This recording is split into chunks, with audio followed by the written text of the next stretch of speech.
په تیر زیږدیز کال کې د هیواد د سوداګرۍ کچې زیاتېدل.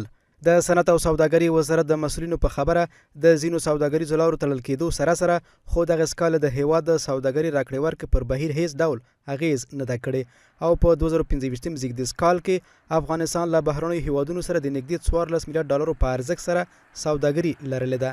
دغه وزارت د معلوماتو پر بنسټ له دې ډلې 12.12 میلیارد ډالر واردات او 1.8 میلیارد ډالر صادرات دي. صادرات و واردات در جریان سال 2025 با وجود مشکلات و چالش‌ها در بندش مسیرهای تجارتی اثر منفی نداشته و الحمدلله نسبت به سال گذشته افزایش داشته است. صادرات و واردات به ارزش مجموعی 13 میلیارد و 932 میلیون دلار بوده که از این میان 1 میلیارد و 807 میلیون دلار صادرات و 12 میلیارد و 125 میلیون دلار هم واردات بوده است.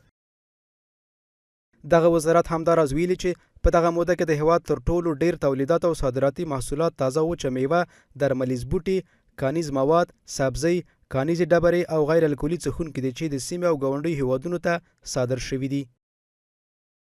بیشترین صادرات به کشورهای هندوستان، پاکستان، ازبکستان، امارات متحده عربی، قزاقستان، ایران، ترکیه، چین، عراق و تاجیکستان صورت گرفته و اکثر اقلام صادراتی افغانستان شامل انجیر، کشمش، هنگ تخم هنگ، زغالسنگ، پنبه، خس‌باب، پسته، بادام، زعفران، زردآلوی خشک، زیره، سیب، انگور، بادمجان رومی، ماش، نوشابه‌های انرژیزا، سنگ‌های معدنی، قالین و گلیم، جلغوزه سیاه و انار بوده است.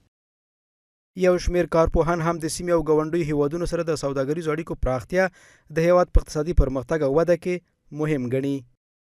داد و ستود با کشورها در تمام شاخص‌های اقتصادی کشور کمک میکنه، چی در جی دی پی باشه، در نوآوری، در تخصص، در تکنولوژی، در تبادله تکنولوژی، در مزیت نسبی، در ایجاد اشتغال، رسیدن به مارکت‌های بین المللی، در مثمریت و موثریت تولید، تنوع عرضه و تنوع تقاضا.